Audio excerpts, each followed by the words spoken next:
Bollywood film की नहीं बल्कि रशिया के एक ऐसे खुफिया एक्सपेरिमेंट की है जिसे दुनिया से तकरीबन 40 साल तक पोशीदा रखा गया। सोवियत यूनियन ने 4 ऐसे सुपर सोल्जर्स तैयार किए थे जिनके अंदर ऐसी ताकतें मौजूद थीं जो साइंस की समझ से भी बाहर थीं। लेकिन एक हौलनाक हादसे ने उन चारों को पूरी दुनिया का सबसे खतरनाक दुश्मन बना दिया। कहानी का आगाज कोल्ड वॉर के जमाने से होता है। उस दौर में एक साइंटिस्ट था जिसका नाम था, अगरचे ये शख्स एक जीनियस था लेकिन उसके इरादे हरगिज नेक नहीं थे। उसने पेट्रियट नामी एक खुफिया प्रोजेक्ट शुरू किया था जहां इंसानों के डीएनए के साथ तजुर्बात और छेड़छाड़ की जाती थी। लेकिन एक खतरनाक लैबोरेटरी ब्लास्ट के दौरान उसका चेहरा बुरी तरह खराब हो जाता है और वह खुद भी एक ताकतवर सुपर ह्यूमन में तब्दील हो जाता है। अब उसके पास एक ऐसी मशीन मौजूद है जिसे मॉडल 1 कहा जाता है। इस मशीन की मदद से वह दुनिया की किसी भी इलेक्ट्रॉनिक डिवाइस या वेपन्स को अपने कंट्रोल में ले सकता है। वह रशिया के मॉस्को शहर पर हमला कर देता है और आर्मी के तमाम रोबोट्स और टैंक्स को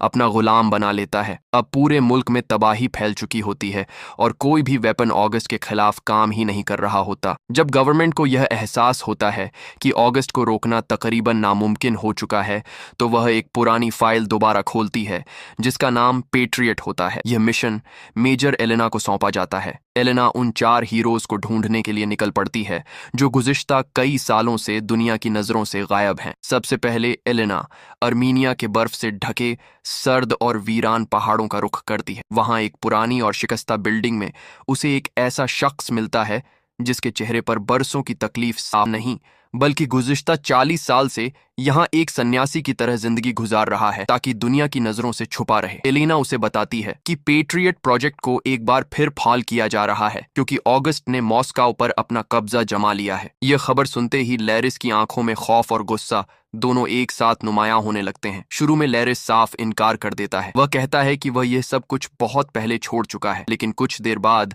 लैरिस इस मिशन के लिए तैयार हो जाता है। लैरिस आहिस्ता आहिस्ता अपने दोनों हाथ ऊपर उठाता है और फिर अपनी जहनी ताकत के जरिए जमीन पर पड़े हुए पत्थरों को हवा में मुअल्लक करने लगता है। वह पत्थर जो सदियों से उसी जगह खामोश पड़े थे अचानक इस तरह फिजा में उड़ने लगते हैं जैसे उनका कोई वजन ही न हो। एलेना यह मंजर देखकर हैरान रह जाती है क्योंकि लैरिस न सिर्फ उन पत्थरों को हवा में उठा रहा होता है बल्कि उन्हें एक खास पैटर्न की शक्ल में अपने गिर्द घुमाना भी शुरू कर देता है। एक एक करके वह तमाम पत्थर लैरिस के जिस्म के गिर्द चक्कर लगाने लगते हैं। अब मेजर एलेना लैरिस को अपने साथ लेकर गाड़ी में कजाकिस्तान के उस वसीया और तपते हुए रेतीले सहारा की तरफ रवाना हो जाती है। यहाँ एंट्री होती है खान की, जो रशिया का सबसे खतरनाक स्पीडस्टर माना जाता है। अब दोस्तों, यहाँ खान अपनी